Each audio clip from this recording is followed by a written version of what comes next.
Tako nekako se ob popoldnevih razlega vpitje množice pred stavbo Vrhovnega sodišča v Ljubljani, že vse odkar je Janez Janša odšel na prestajanje zaporne kazni na Dob.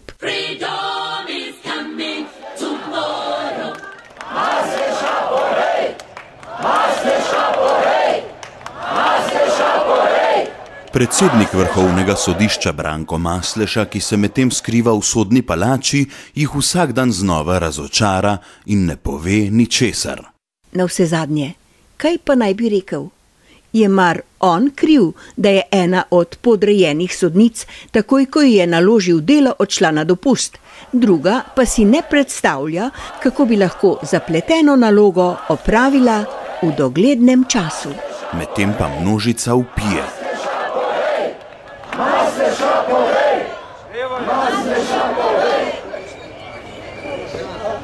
Danes ga ne bomo dočakali. Mogoče bo jutri malo manjša reva. In kot bi to ne bilo dovolj, je Masleši nož v hrbet zaril tudi njegov kolega, bivši ustavni sodnik Matevž Krivic, ki trdi, da bi Vrhovno sodišče sklep o odložitvi oziroma prekinitvi prestajanja zaporne kazni lahko sprejelo v enem dnevu. Še hujši napad si je privoščil dekan Fakultete za državne in evropske študije Matej Avbelj. Tukaj gre za pravico do osebne svobode posameznika in gre za tisto, kar zanima vse nas, državljanke in državljane. To je, ali bodo te volitve legitimne in poštene.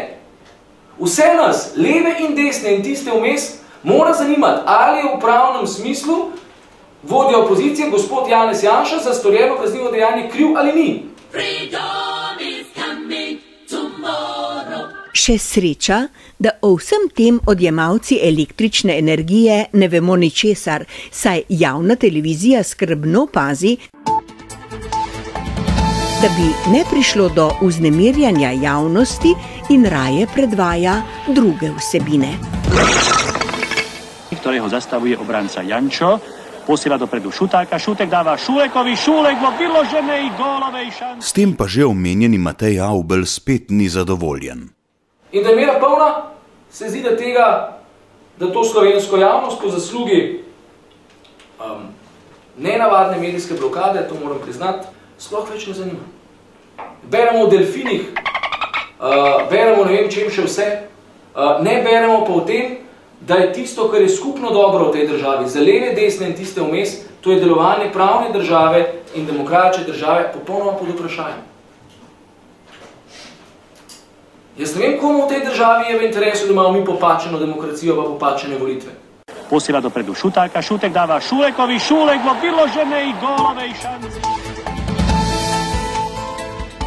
Protestniki, ki zase trdijo, da so tudi sami odjemalci električne energije, so zato napisali pisno zahtevo, da naj javna televizija o dogajanju pred sodiščem obvešča javnost. Pri tem so opozarjali, da je ista javna hiša pred letom in pol dobesedno v živo spremljala dogajanje na znamenitih vseslovenskih ljudskih vstajah.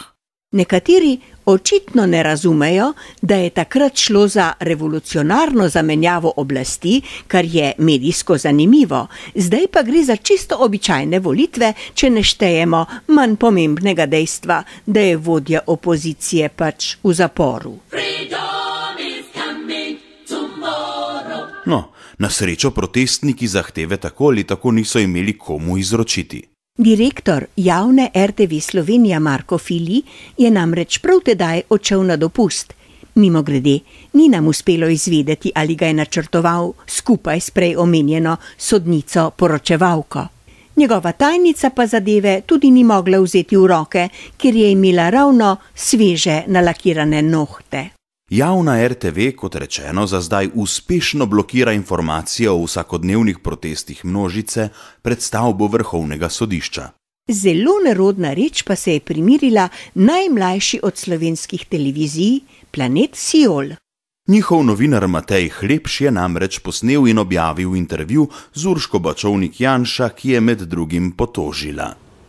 Če bi bila midva z Janezom brez majhnih otrok, nekako se mi zdi, bi se to stvar veliko lažje prenašala.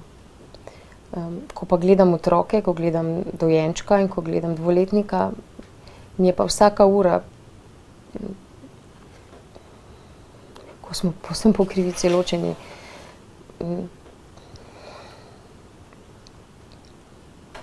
neskončno dolga. Drznila pa si je spregovoriti tudi o preteklosti. Grozljivo, ko se spomnim, kaj se je širilo in govorilo o otrocih. Ne. O črtu, da ima Downov sindrom, o tem, da so ga zastrupla, umorila, o tem spraševal celo delov novinar policijo, zakaj ne preiskuje tega primera, od te moje klinike v Avstraliji, od apartmajev na morju, od svinjarije s protikorupcijskim poročilom, od sramotenja na vsakem možnem koraku.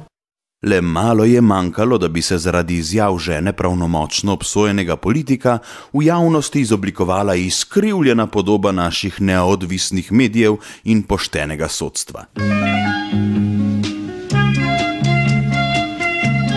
Na srečo planet Sjol, ljubkovalno imenovan tudi planet teme, nima veliko gledalcev. Za čuječnost pa gre pohvaliti tudi novega urednika Bojana Travna, ki je novinarja Mateja Hlepša, ki je prispevek pripravil, za kazen takoj odpustil.